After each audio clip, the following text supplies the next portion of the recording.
I can't believe what we're witnessing here this morning. Another one. Absolutely. First start. That's the first start of this bike. In 20 years. Yeah. I think it's been longer than that on this one.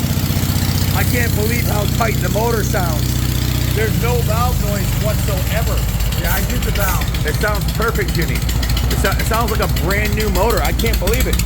Actually, the new motors don't sound this good. Listen to this thing. It sounds spectacular. Wow.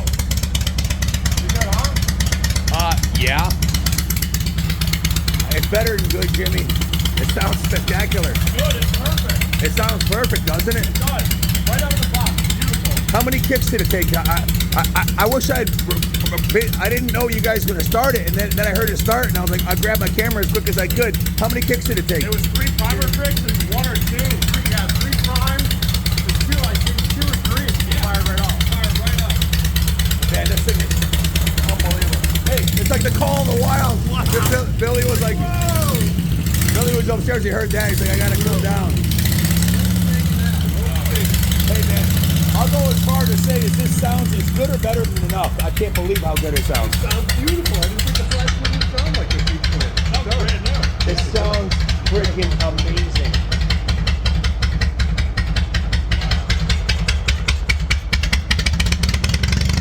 That's a Jimmy Laurinaitis tune right there. Jimmy's an old gearhead from way back when.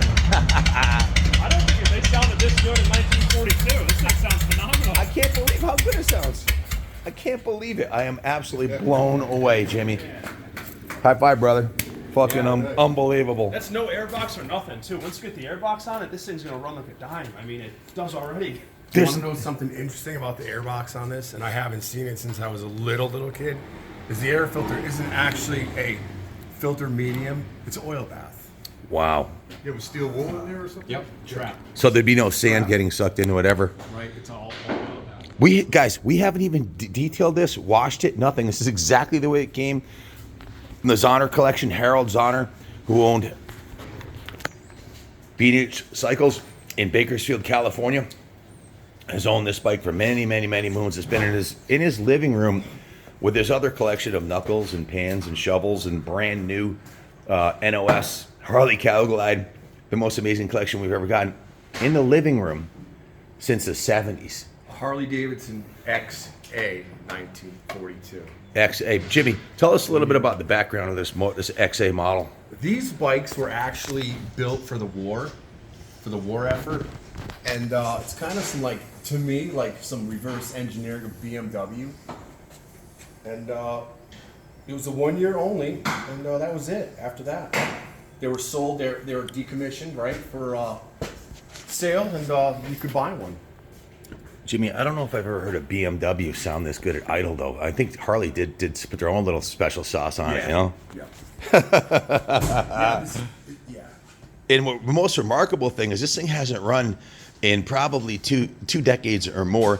And when you started it up, there was zero valve clatter. Zero. I did the valves for the windows, and I also machined the bodies, the carb bodies, and built the carbs, and that's pretty much You it. nailed it first try, Jimmy.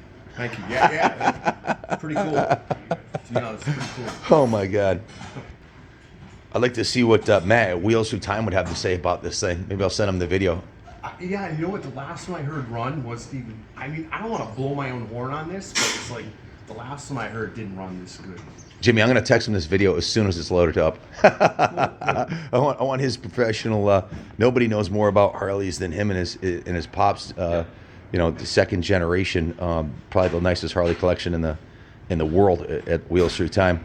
Yeah, and this is just a rough setup. It's not, it's not timed really or anything. I just set the points quick on the breaker. How many miles on it? 5,276. Is that what it says? Yeah, that's legit. So this is a. We're not sure, but because Harold sadly passed away, I gotta call his son and ask him again. But I think this was a low mile original that they had purchased way back when they had the shop. Many of their bikes were NOS or 2,000 or 3,000 miles on them. And we're still left hand throttle. which was for right-hand shooters. Okay. So the bars haven't been changed. The throttle hasn't been changed. It still has the master carb on the right side. By right-hand shooters, you mean this is a military bike? They were shooting Right. people Yeah. with the right hand. Driving this on the front line, man. Now, if they made 1,000 of these, didn't they drop these out of airplanes like they did the with parachutes and Yeah, whatnot? yes. So, how many of the 1,000 are left? That's a question for maybe for someone like Matt. You know, Yeah, how many are really left out? I can't say Out that. in the wild, out in the. Have you ever seen one before I've in person? only seen one in a magazine. That is it. And like one or two in a How magazine. about you guys, Billy? That was it. In a museum, one. That's it. Where? Right here. Oh, this one? Because I was going to say, how many times, 34 years in a row, I've been to Daytona. I go to all the ARMA events down there. I've never seen one. No.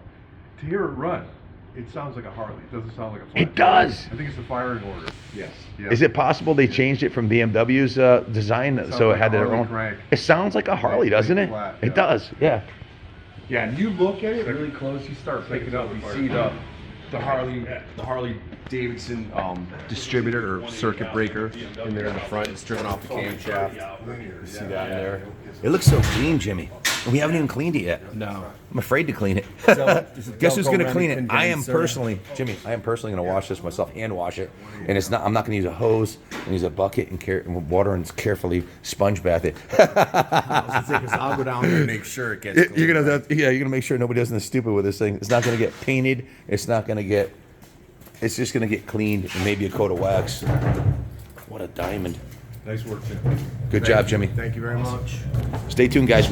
Next thing you'll see is probably Billy or Jimmy or one of us riding this down the street because I don't think there'll be any shortage of volunteers, right? And if you let him ride it, make sure he's not pointed at the river, okay? Point him down West Main, okay? Into the sunset. And the color too. I would assume the military ones were probably green, olive drab, yeah. Yeah, I spoke to Matt on the phone about this bike. From Wheels for Time? Yes. No kidding. Yeah, he called me back and we had a nice conversation about it. He says all these were in olive drab, every single one of them. The only ones that were civilianized like this one were the ones that escaped from the military. So very few ever got out. Well, when I text him, I'll CC you in it, so it'll be like because you already talked to him about Yeah. it, so he'll know that this is the bike we're talking about. He had some off the top of his head advice, and he says, all of them were olive drab, 1,000 pieces. So, yeah. So when they sold them to the public, they could do whatever they wanted with them. And here's a, I don't know if that's a 19 what year logo that is, but it looks like it's been on there a long The time. logo looks for the time period. Period. Correct. Yeah, right on. Wow. You know what's so fucking cool? The bikes that we got in, all the fucking tank graphics just fucking stir you, man. When Yeah. you see all them upstairs. Yeah, it's like Harley should repop this and use it on a new. It's just such a cool look, and they do that a lot. That's a heritage. You're at Daytona and you took a look at the CVO Road Glide ST. Yes. That red logo, dude. Beautiful, isn't it? Yeah, that was love at first sight for me. I kind of goofed on the graphics on the 70s shovelhead, the FLHs, but that stuff is so awesome to see. Someone has, painted it and changed it to something else. Jimmy, can you describe this rear suspension here? What are we looking at? It's a plunger style rear suspension. It actually has a little bit of travel, but it's better than nothing. It goes straight up and down. Yep. I guess that was for durability when you're dropping it in out of planes, right? Can you imagine? the tins feel really everything just looks like it is military quality, and these crash bars were. This was so if you had to lay it down and use it as a shield for when you're getting shot or something, you could drop it on the side. It already has the crash bars on there, right? Can you imagine being a soldier, front line, and seeing these coming out of the sky? All your Can I take one home? all your, I don't know, your motor cavalry stuff. Jimmy, this is suspension right here too, right? What's that? This is these springs. You got what, 6 inches of travel there? The seat. Wow. And this is a toolbox. Yeah. Shaft drive, huh? That was before its time, I guess, 1942. Wow. Look at the way the cylinder fins are made, man. It's got like a 2-layer. It's got an upper and an inner. That was the other thing about these bikes was the heat with the 45-degree V-twin. They couldn't take the heat, and that's kind of why they came out with this engine design. So could in a take military application, the V-twin was overheating, and that's why they made this? Yep. That makes sense, because the rear cylinder run hotter. Here, they're on the opposite sides. Exactly. They run cooler.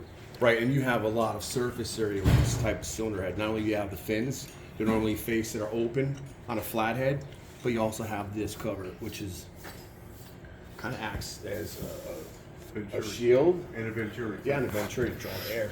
Jimmy, what are these carbs? Can you give us a rundown on this? Is that brass? Am I looking at brass? Yeah, they're linkers. They're baby linkers. It's a brass body. It looks like brass. Yes. So could those be cleaned a bit, or should we just leave the patina on them? You know, with the rest of the bike, the patina is perfect. You can make them look brand new if you like, but Wow. Weren't the chains a problem on Harleys too?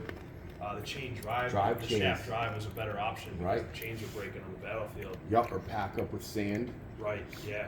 It's got a foot peg and a floorboard. Yeah, and it has two styles of shift. It has a hand shift, and it has a foot shift. Oh wow, that's a hand shifter. Yep. Why would they do that? In case you broke the foot shifter off You know, in war? I don't quite know exactly the right answer, but I can't say that I've ever seen that on a motorcycle before. Have you? no, I have not seen this before ever. Hand shifter, suicide shift. Bar clutch, though, right? Yep, left hand. So you got a clutch and throttle on the same Front side. brake, clutch. Okay, so it's totally opposite. Your Yes. clutch is on the right, Yeah. your throttle's on the left. And that's going to take a little getting used to, boys. Is one of these, are these both fuel? Yep, both fuel. You got a crossover in the front. Has your fuel cock here in the tank, like the knuckle. That's how you open it? Yep, open and close. Springer front end. Yup. Anything special about the Springer on this? Horn works. We nicknamed the bike Big Jimmy. Actually, that's Jim. we had Jimmy do the Nuck and the probably the two most valuable bikes on the rarest bikes on the pick, the 46 Nuck and this. Jimmy, we didn't have to ask you twice to do these, did we? No. Look at the front fender on this thing. The Harley logo. Spectacular. Well, this made my day. Absolutely, it's better than a cup of coffee in the morning here in this run. Thanks for watching, guys. Stay tuned. There'll be more to come on this one. Thanks for watching. God bless Harley Davidson and God bless America.